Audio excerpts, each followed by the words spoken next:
अस्सलाम वालेकुम स्टूडेंट्स, उम्मीद है आप सब खैरियत से होंगे। आज हम करेंगे क्लास 9th की एक्सरसाइज 1.4। क्वेश्चन नंबर 1, 2 और 3 हम कर चुके थे। आज हम करने जा रहे हैं क्वेश्चन नंबर 4। क्वेश्चन नंबर 4 में वो कहते हैं मल्टीप्लाई द फॉलोइंग मैट्रिसेस।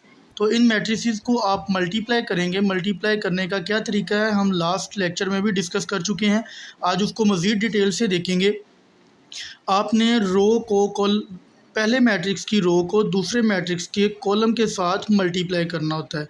अब देखें, फर्स्ट एंट्री जो है वो 2 है, 2 मल्टीप्लाई 2 प्लस उसके बाद सेकंड एंट्री को कॉलम की सेकंड एंट्री के साथ 3 मल्टीप्लाई 3। उसके बाद इसी रो को दूसरे कॉलम के साथ आप मल्टीप्लाई करेंगे। 2 मल्टीप्लाई -1 प्लस 3 मल्टीप्लाई 0। इसको आप इस प्लेस पे लिख देंगे। उसके बाद इसी तरह हम सेकंड रो लेंगे, उसको भी दोनों कॉलम्स के साथ मल्टीप्लाई करेंगे। 1 मल्टीप्लाई 2 प्लस 1 मल्टीप्लाई 3। उसके बाद इसी रो को दूसरे कॉलम के साथ मल्टीप्लाई करेंगे। 1 मल्टीप्लाई -1 प्लस 1 मल्टीप्लाई 0। यानी आपने पहले रो को पहली कॉलम के साथ मल्टीप्लाई किया, फिर पहली ही रो को दूसरे कॉलम के साथ मल्टीप्लाई किया। उसके बाद दूसरी रो को पहले कॉलम से, फिर दूसरी रो को दूसरे कॉलम से।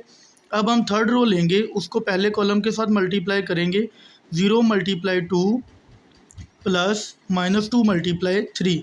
उसके बाद लास्ट रो को इसी रो को आप लास्ट कॉलम के साथ 0 मल्टीप्लाई -1 प्लस -2 मल्टीप्लाई 0। इस तरह से इसको हमने मल्टीप्लाई कर लिया। अब इसको मज़ीद सिंप्लीफाई करते हैं। 2 2 ज़ार 4 प्लस 3 3 ज़ार 9।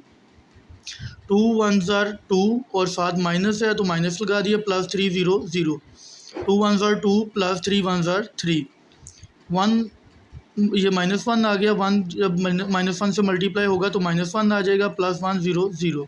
उसके बाद ये 0 आ गया। 3 2 ज़ार 6 और साथ में माइनस, ये 0 आ गया प्लस 0। अब इसको मज़ीद सिंप्लीफाई करते हैं। 9 और 4 13 -2, 2 और 3 5 -1 -6 0। ये आपके पास क्वेश्चन नंबर 4 का हमने ए पार्ट किया है। उसके बाद नेक्स्ट चलते हैं। क्वेश्चन नंबर 4 का बी पार्ट अगर हम देखें तो उसमें भी सेम एज इट इज़ आपने पहले रो को पहले कॉलम के साथ मल्टीप्लाई करना है। 1 multiply 1 plus 2 multiply 3 plus 3 multiply -1। इसको फर्स्ट प्लेस पे लिख देंगे। उसके बाद आप इसी रो को सेकंड कॉलम के साथ मल्टीप्लाई करेंगे। 1 multiply 2 plus 2 multiply 4 plus 3 multiply 1। इसको आपने सेकंड प्लेस पे कर दिया। उसके बाद सेकंड रो को दोनों कॉलम्स के साथ बारी बारी मल्टीप्लाई करेंगे। 4 multiply 1 plus 5 multiply 3 plus 6 multiply -1। ये आप थर्ड प्लेस पे लिख देंगे। उसके बाद इसी रो को आप नेक्स्ट कॉलम के साथ 4 multiply 2 plus 5 multiply 4 plus 6 multiply 1। इससे नेक्स्ट अगर हम चलते हैं तो आप इनको मज़ीद सिंप्लीफाई करेंगे। 1 1 ज़ार 1, 2 3 ज़ार 6, 3 1 ज़ार 3 और साथ में माइनस। इसी तरह आप इनको सिंप्लीफाई कर लेंगे। 2 प्लस 8 प्लस 3 आ जाएगा। इसको सिंप्लीफाई करते हैं। 4 1 ज़ार 4, 5 3 ज़ार 15, 6 1 ज़ार 6 और साथ में माइनस। इसी तरह ये 4 2 ज़ार 8, 5 4 ज़ार 20, 6 1 ज़ार 6। अब इनको हम प्लस माइनस करते हैं तो आपके पास आंसर जो है 4 13 13 एंड 34 आ जाता है। उसके बाद सी पार्ट हम देखते हैं क्वेश्चन नंबर 4 का ही। तो इसमें भी आप सारी रोज़ को बारी बारी सारे कॉलम्स के साथ मल्टीप्लाई करेंगे। तो देखें, पहले को हम पहले के साथ 1 मल्टीप्लाई 1 प्लस 2 मल्टीप्लाई 4। उसके बाद 1 mल्टीप्लाई 2 प्लस 2 मल्टीप्लाई 5। देखें, पहली रो को पहले कॉलम से, फिर पहली रो को दूसरे कॉलम से, फिर पहली रो को तीसरे कॉलम से। 1 मल्टीप्लाई 3 प्लस 2 मल्टीप्लाई 6। उसके बाद हम क्या करेंगे, सेकंड रो को इसी तरह तीनों कॉलम्स के साथ मल्टीप्लाई करेंगे। 3 मल्टीप्लाई 1 प्लस 4 मल्टीप्लाई 4। ये फर्स्ट प्लेस पे आ गया। उसके बाद 3 मल्टीप्लाई 2 प्लस 4 मल्टीप्लाई 5। ये सेकंड प्लेस पे आ गया। 3 मल्टीप्लाई 3 प्लस 4 मल्टीप्लाई 6। ये थर्ड प्लेस पे। उसके बाद लास्ट रो है, इसको हम बारी बारी तीनों कॉलम से मल्टीप्लाई करेंगे। -1 multiply 1 plus 1 multiply 4, -1 multiply 2 plus 1 multiply 5, -1 multiply 3 plus 1 multiply 6। अब इसको हम सिंप्लीफाई करते हैं तो आपके पास 1 plus 8, 2 plus 10, 3 plus 12, 3 plus 16, 6 plus 20, 9 plus 24, -1 plus 4, -2 plus 5, -3 plus 6। अब इनको मज़ीद सिंप्लीफाई अगर हम करें तो हमारे पास आंसर जो है 8 प्लस 1 9, 10 + 2 12, 12 + 3 15, इसी तरह ये 19, 26, 33, 3, 3 और ये 3, ये इनका आंसर आ गया। ये क्वेश्चन नंबर 4 का सी पार्ट भी हमारा सॉल्व हो गया है। अब हम क्वेश्चन नंबर 4 का ही डी पार्ट करते हैं। तो सेम एज इट इज़ ये भी मल्टीप्लाई होगा, लेकिन इसमें एक फ्रैक्शन आ जाती है जिसकी वजह से स्टूडेंट्स अक्सर घबरा जाते हैं। अच्छा ये फ्रैक्शन आ गई तो इसको कैसे सॉल्व करना है, तो घबराना बिल्कुल नहीं है, टेंशन नहीं लेनी, ये भी उसी तरह से सॉल्व होगा।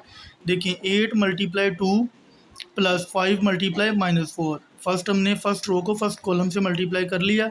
अब फर्स्ट रो को सेकंड कॉलम से 8 × -5/2 + 5 × 4, ठीक है। उसके बाद 6 × 2 + 4 × -4, फिर इसी सेकंड रो को सेकंड कॉलम के साथ 6 × -5/2 + 4 × 4।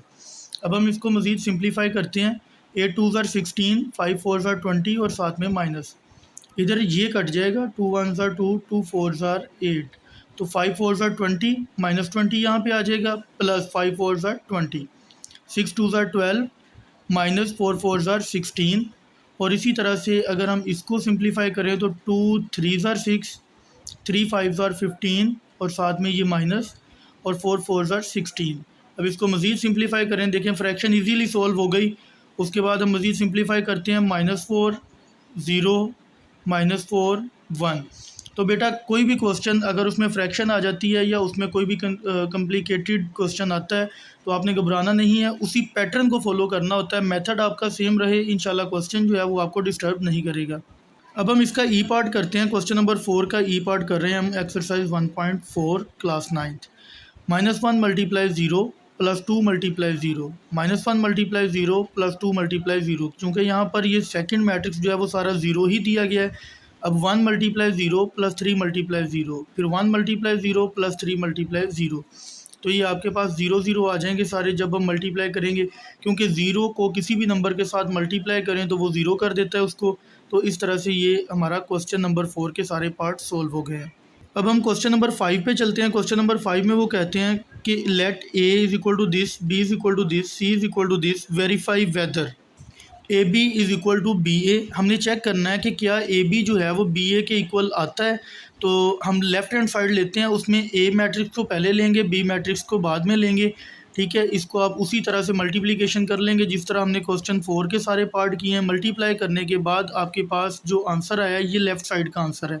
उसके बाद सेम एज इट इज़ हम राइट साइड लेंगे, लेकिन राइट साइड और लेफ़्ट साइड का फ़र्क क्या है, वहाँ पर ए का मैट्रिक्स पहले लिया था, बी का बाद में।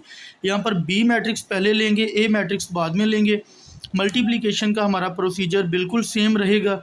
सेम प्रोसीजर करने के बाद इसका आंसर आ जाएगा और हम चेक करते हैं कि आंसर जो है वो ए बी का बी ए के इक्वल नहीं आ रहा, क्योंकि मैट्रिक्स में कम्यूटेटिव प्रॉपर्टी जो है वो होल्ड कर भी सकती है और नहीं भी कर सकती। ये बिल्कुल स्ट्रिक्ट इसमें कोई भी रूल नहीं है। बाज़-औक़ात ए बी और बी ए इक्वल आ भी जाते हैं और बाज़-औक़ात नहीं भी आते, ठीक है। उसके बाद सेकंड पार्ट है A × BC = AB × C। तो बेटा यहाँ पर आपने सबसे पहले BC सॉल्व करना है, B को C से मल्टीप्लाई करना है। जो आंसर आएगा A को पहले लिखेंगे, इनके आंसर को बाद में लिखेंगे और फिर उसको मल्टीप्लाई कर लेंगे। देखें A × ये B और C के मैट्रिक्स हैं, ये A का मैट्रिक्स है, ये B और ये C। B C को हम पहले मल्टीप्लाई करेंगे क्योंकि ब्रैकेट्स को हम पहले सॉल्व करते हैं, इनको हम पहले मल्टीप्लाई कर लेते हैं। मल्टीप्लिकेशन सेम प्रोसीजर है कि फ़र्स्ट रो को फर्स्ट कॉलम के साथ, फिर फर्स्ट रो को सेकंड कॉलम के साथ, फिर सेकंड रो को फर्स्ट कॉलम के साथ, फिर सेकंड रो को सेकंड कॉलम के साथ। उसके बाद इनका हम देखते हैं कि जब मल्टीप्लाई किया तो आपके पास ये आ गया। अब ये ए है और ये बी सी का आंसर है। अब इसको और इसको मल्टीप्लाई करते हैं, ये ए मैट्रिक्स है, ये बी और सी का आंसर जब हमने निकाला है तो वो है। अब इन दोनों को मल्टीप्लाई करेंगे तो आपके पास वही रूल मल्टीप्लिकेशन का कि आप first row first column, first row second column, फिर first row second row first column, second row second column, इनको सिंप्लीफाई करते हैं तो आपका ये आंसर आ जाएगा। इसी तरह हम राइट हैंड साइड सॉल्व करेंगे। राइट साइड में हमने क्या करना है, राइट साइड में आप पहले ए और बी को मल्टीप्लाई करेंगे क्योंकि ब्रैकेट ए बी पर है। पहले ए और बी को मल्टीप्लाई करेंगे, जो आंसर आएगा उसको सी के साथ मल्टीप्लाई करेंगे। ये देखिए हमने ए बी को मल्टीप्लाई किया और साइड पे ये सी, इधर ही साइड पे लिख लेना है, जगह कम थी तो नीचे लिख दिया। अब ये देखिए ये ए बी का आंसर आ रहा है और ये सी है। इसको मज़ीद सिंप्लीफाई किया तो ये ए बी और ये सी। अब इन दोनों को मल्टीप्लाई कर लें, मज़ीद मल्टीप्लिकेशन करेंगे, उसी तरह सिंप्लीफिकेशन करते जाना है। तो यहाँ पर a into B C is equal to A B into C, ये इक्वल आ चुका है। ठीक है, मैंने आपको पहले बताया कि इसमें इक्वल आ भी सकता है और नहीं भी आ सकता, तो ये आपके पास सेकंड पार्ट में इक्वल आ रहा है। उसके बाद हम थर्ड पार्ट करते हैं। तो थर्ड पार्ट में क्या बता रहे हैं कि a इंटू बी प्लस सी, यानी कि पहले हमने b और c को ऐड कर लेना है, उसके बाद a के साथ मल्टीप्लाई करना है। ये देखें a into B plus C, b और c को जब हम ऐड करेंगे तो 1 plus 2, 2 plus 1, corresponding entries add होंगी, जो जिस प्लेस पे है उसी प्लेस वाले के साथ ऐड होगा। -3 प्लस 1, -5 प्लस 3, इनको ऐड करने से आपके पास ये आंसर आ रहा है। और ये आपके पास ए मैट्रिक्स है और ये बी सी है। इन दोनों को अब हमने मल्टीप्लाई करना है। ये बाय मिस्टेक साइन लग गया था। तो इन दोनों को अगर हम मल्टीप्लाई करते हैं तो आपके पास ये आंसर आ रहा है। ठीक है, इसको मज़ीद सिंप्लीफाई करने के बाद ये आपके पास लेफ़्ट साइड का आंसर आया है -9, -9, 6 और 6। उसके बाद राइट साइड करते हैं। तो राइट साइड में हमें क्या था, ए और बी को मल्टीप्लाई करें, ए और सी को मल्टीप्लाई करें, दोनों के जो आंसर्स आएँ उनको ऐड कर दें। तो पहले हमने ए बी को मल्टीप्लाई किया, प्लस फिर हमने ए सी को मल्टीप्लाई किया। ये एक ही लाइन में लिख दिया हुआ है। ये ए और बी की मल्टीप्लिकेशन है, इनको मल्टीप्लाई करेंगे तो ये आएगा, प्लस उसके बाद ए सी को मल्टीप्लाई करेंगे तो ये आएगा। उसके बाद ए बी की मल्टीप्लिकेशन को मज़ीद सिंप्लीफाई करते हैं, इसको भी सिंप्लीफाई करते हैं और इन दोनों को बाद में हम ऐड कर देंगे। तो ऐड करने से आपके पास आंसर ये आ रहा है। और यहाँ पर भी हमने प्रूव किया कि ये दोनों इक्वल आ रहे हैं, A into B plus C equal to A B plus A C. ठीक है, अगर हम b प्लस सी को ऐड करें और a से मल्टीप्लाई करें और दूसरी साइड पे ए बी को मल्टीप्लाई करें, ए सी को मल्टीप्लाई करें, तो वो ऐड आता है। डिस्ट्रीब्यूटिव प्रॉपर्टी यहाँ पर होल्ड हो रही है। एसोसिएटिव प्रॉपर्टी भी होल्ड कर गई है, डिस्ट्रीब्यूटिव प्रॉपर्टी भी होल्ड कर गई है, कम्यूटेटिव होल्ड नहीं की, क्योंकि मैंने बताया है कि ये बाज़ूकात होल्ड करती है, बाज़ूकात नहीं करती। सेम इसी पैटर्न पे बेटा आप ये क्वेश्चन करेंगे fourth part, a into B minus C equal to A B minus A C. वहाँ पर प्लस था तो यहाँ पर माइनस आ गया। बाकी सेम पैटर्न है, a इंटू बी माइनस सी, आपके पास ये आ जाएगा। उसके बाद इनको मल्टीप्लाई करेंगे तो आपके पास ये आंसर आ जाएगा। मज़ीद इस पर हम टाइम ज़ाया नहीं करते, इसको आप यहाँ पर देख सकते हैं। ठीक है, इसको नोट कर लीजिएगा। उसके बाद हम राइट साइड पे चलते हैं। तो उसमें पहले ए बी को मल्टीप्लाई करना है, फिर ए सी को मल्टीप्लाई करना है। ये ए बी और ये ए सी, इनको मल्टीप्लाई किया तो ये आया और इन दोनों को मल्टीप्लाई करके हम आगे लिख रहे हैं। ठीक है, ये ए सी आ गया। अब इन दोनों की हम सिंप्लीफिकेशन करते हैं। दोनों की सिंप्लीफाई करने के बाद इन दोनों को माइनस करेंगे। देखिए -10 -1, उसके बाद -17 -8, 2 -4, 4 -2। तो ये हम जब इसको मज़ीद सिंप्लीफाई करते हैं तो ये आंसर आता है और ये आंसर भी आपके पास इक्वल आ रहा है, a into B minus C equal to A B minus A C, ये भी एग्जिस्ट कर रहा है। तो ये था हमारा क्वेश्चन नंबर 4 और 5 एक्सरसाइज 1.4 का बेटा। स्टूडेंट्स, उसके बाद हम क्वेश्चन नंबर 6 करेंगे। क्वेश्चन नंबर 6 में वो कहते हैं for the matrices A and B and C, verify that AB whole transpose is equal to B transpose A transpose। अब हमें A और B गिवन है। वो कहते हैं कि पहले ए बी का प्रोडक्ट लें, ए और बी को मल्टीप्लाई करें और बाद में उसका ट्रांसपोज लें, क्योंकि पहले हम ब्रैकेट सॉल्व करेंगे। और राइट साइड पे वो कहते हैं कि बी का ट्रांसपोज लें, ए का ट्रांसपोज लें और बाद में उनको मल्टीप्लाई करें। स्टेप बाय स्टेप इसको स्टार्ट करते हैं। ए बी का होल ट्रांसपोज, पहले हम ए बी को मल्टीप्लाई करेंगे, ए बी को मल्टीप्लाई करके आपके पास सिंप्लीफाई करके ये आंसर आएगा। ठीक है, सिंपल मल्टीप्लिकेशन है जो हम सारे क्वेश्चंस में करते हैं, या पिछले लेक्चर्स भी देख सकते हैं, इस लेक्चर में भी हम पीछे कर चुके हैं। ठीक है, तो ये ए बी का आंसर आ गया। ए बी का बाद में हमने ट्रांसपोज लेना है, तो ए बी का जब हम ट्रांसपोज लेंगे तो आपके पास उसका जो है वो ट्रांसपोज ये आ जाएगा। ठीक है, उसके बाद जब राइट साइड करेंगे तो राइट साइड पे आपने ए का अलग से ट्रांसपोज लेना है। ट्रांसपोज कैसे लेते हैं स्टूडेंट्स, मैं रिवाइज करवा देता हूँ कि रोज़ को कॉलम में बदल देना होता है। -1 3 रो थी, इसको कॉलम बना दिया, 2 0 रो थी, इसको कॉलम बना दिया। ठीक है, रोज़ को कॉलम में बदल देना होता है। उसके बाद बी का ट्रांसपोज लेंगे। अब ए ट्रांसपोज और बी ट्रांसपोज हमारे पास आ गया है। यहाँ पर राइट साइड में वो हमें कहते हैं कि बी ट्रांसपोज ए ट्रांसपोज को मल्टीप्लाई कर दें।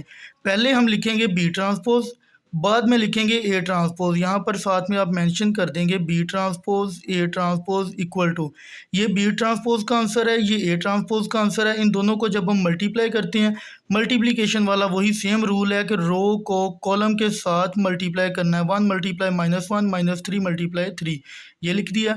उसके बाद 1 मल्टीप्लाई 2 प्लस -3 मल्टीप्लाई 0, ये लिख दिया।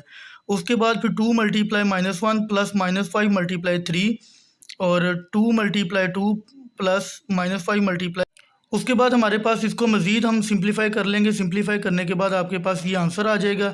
ये आंसर और ये आंसर दोनों सेम है। इट मीन्स कि ए बी का whole transpose equal to B transpose A transpose. Students, यही इसका सेकंड पार्ट जो है उसमें बी सी का whole transpose is equal to C transpose B transpose है। सेम चीज़ है, सेम काम है, सिर्फ वहाँ पर ए और बी था, यहाँ पर बी और सी है। बाकी सारा पैटर्न वही है, पहले बी सी को मल्टीप्लाई कर लें, उसका बाद में ट्रांसपोज ले लें, और राइट साइड पे आप पहले बी का और सी का ट्रांसपोज ले लें और बाद में सी ट्रांसपोज बी ट्रांसपोज को मल्टीप्लाई कर लें। तो ये क्वेश्चन, इस पे मज़ीद हम टाइम जो नहीं लगाते, ठीक है, ये क्वेश्चन है, इसको आप चेक कर लें, आपको खुद ही क्लियर हो जाएगा। ठीक है, सेम उसी पैटर्न पे हमने ये क्वेश्चन करना है। तो एक्सरसाइज 1.6 1.4 आज हमारी कंप्लीट हो गई है। इसमें आपको कोई भी कंफ्यूजन है, कोई बात समझ नहीं आती, तो वो आप पूछ सकते हैं, और इंशाल्लाह एज सून एज़ पॉसिबल आपको आंसर मिलेगा। आप कमेंट कर दीजिएगा। अल्लाह हाफिज़।